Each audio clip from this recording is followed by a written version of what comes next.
Hi, everyone. Welcome to Voices of Vibrant Faith. This is a time where we get together with people who are participants, staff, and coaches at Vibrant Faith to hear about their lives and the way that the Lord is working in them. I'm Charity Starchenko. I'm the marketing manager at Vibrant Faith, and today we have the privilege of speaking with Kisha Broady, who's the Chief Operating Officer at Reid Temple AME in Glendale, Maryland. Kisha, thank you so much for joining us today. You're welcome, Charity. Thanks for having me. Yeah, thank you. I'm wondering if you could tell us a little bit about your call to ministry. What was that like for you?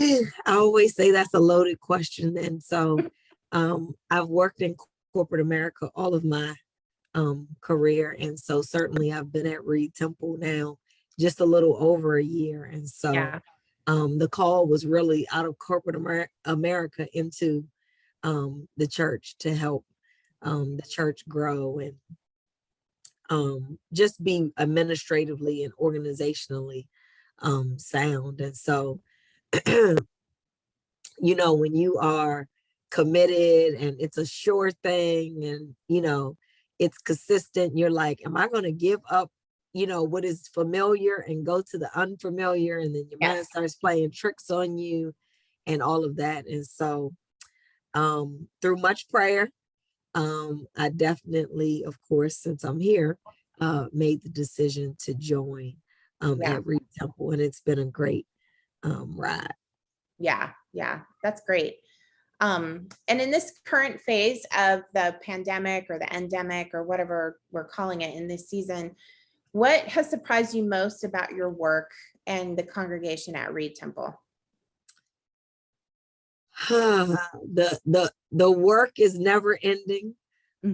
Every day, you can't plan your day. You try to plan the best you have, but ministry happens is what I'd like to say. So you just have to be ever so flexible.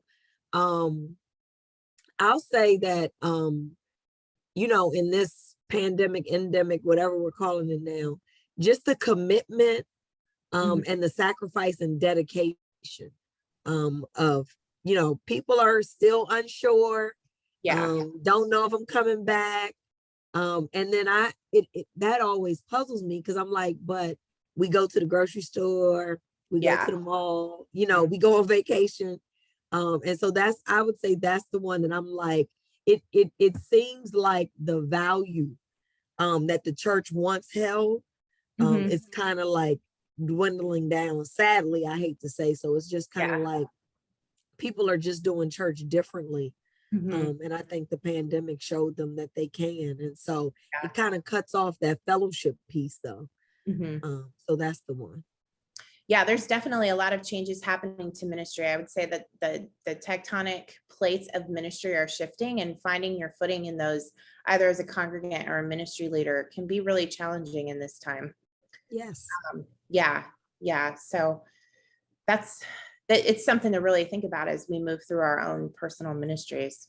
How has, over the past year, I know that this is new to you, how has your sense or your idea of calling changed over time? It's changed because understanding that God calls you in every area of your life, right? So I'm a mom, right? I'm a wife, you know what I mean? And so I think for me, I always knew that I would be used some way administratively, organizationally, to put processes and procedures and make sure it's a well-oiled machine. But it's seeing how your call can evolve in so many different areas of your life, and you can have more than one call going at the same time. And so I never really considered, I guess for me, it's considering that your call is in everything that you do. Being a friend, taking somebody to the grocery store, a smile, just that, you know, 5-second conversation in passing. And so it has what the magnitude of the call has illuminated for me. Yeah, that's great. Thank you so much for sharing that. How does your work and the people you work with inspire you? And so I guess I like to call myself a perfectionist. although perfection only lies in Jesus. Yes.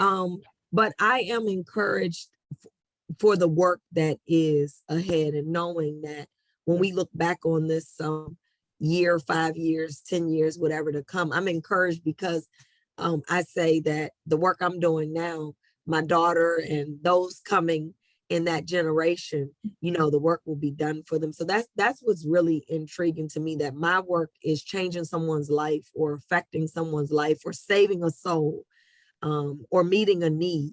And so that's what that is what every day I think what I'm doing is affecting people.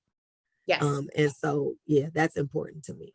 Yeah, I think I come from a church ministry staff background, and I think one of the things that I carried with me over to Vibrant Faith is really the idea that my work extends beyond me, and then it extends to the community and to my family and to my congregation and to my coworkers. And that has been the thing that carries me forward, that I get to get up every day and work to extend the kingdom of God. And I think that I hear that echoed in what you're saying too. And I have really loved that about ministry. Yeah.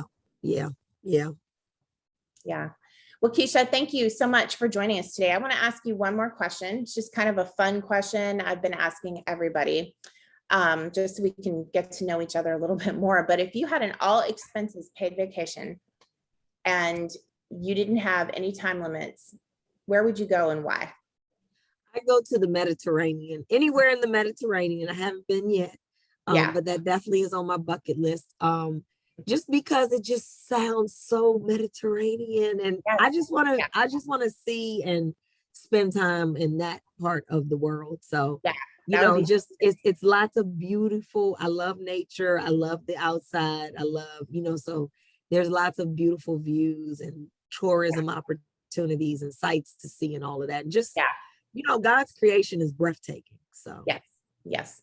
Yeah. Well, Kisha, thank you so much for joining us today. And if you would like to learn more about Vibrant Faith, you can look at the link below and click in and explore all the different things that we have from ministry leaders and various other members of the church. So we hope to see you again next time. Thank you so much for joining us.